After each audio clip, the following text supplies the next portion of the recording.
Hey, Aloe? So, random question. You know how the Earth is round, right?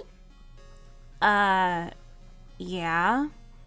And you know how the Earth revolves around the sun? Uh-huh. And you know how the moon revolves around the Earth? What exactly are you getting at, Bell? How does the My Little Pony universe work? What do you mean? Celestia raises the sun, and Luna raises the moon. Doesn't this raise some questions? Such as? Well, if the sun and moon require manipulation in order to function, were they always manipulated ever since life began on their planet? Celestia and Luna aren't constantly controlling the sun and moon. They just make them rise and fall at the beginning and end of the day, and we see the magic in their horns turn off. We know the sun is still moving throughout the day based on what we've seen in Lesson 0, so unless there is a constant spell being put on them, how do they continue to move when the princesses aren't moving them? I mean, there's a chance that there is a constant spell on them, and maybe the princesses have to reset the spell twice a day. They have to be present to get the sun and moon moving, and then magical momentum keeps them going? I don't know.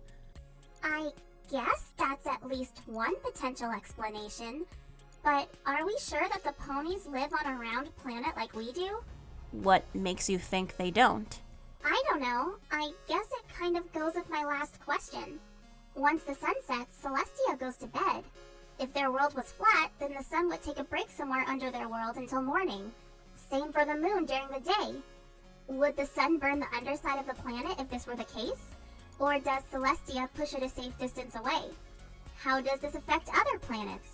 But if the world was round, then that would mean that other parts of the planet need the sun in order for it to be day. The sun's distance from the world during certain parts of the year also typically determine the seasons. But since the ponies manipulate the seasons, can we assume that if their world is round, that it doesn't tilt like ours does? In which case, does Celestia have to push the sun further away in order to make it cold enough for the Pegasi to bring winter? The fact that pony societies are the only ones who need weather manipulation is its own other can of worms. Also, I just find it weird that Celestia and Luna are the only beings on the planet capable of moving the sun and moon, and yet no other creatures revere them or even thank them for what they do. Some creatures seem to disrespect the ponies, which is weird since it is ponies that bring them the sun and moon each and every day. Huh. That is pretty weird. There's actually really not enough emphasis on the universal implications of what the princesses can do.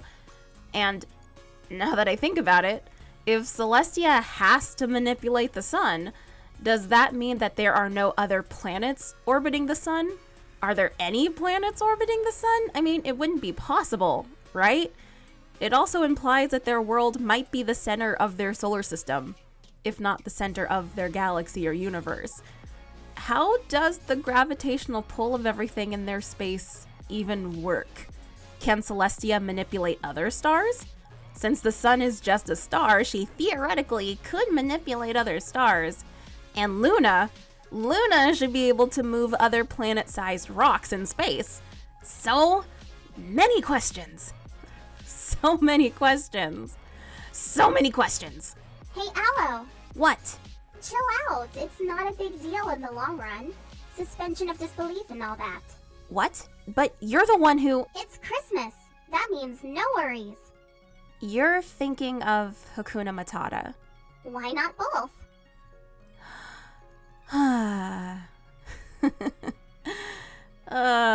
You're silly.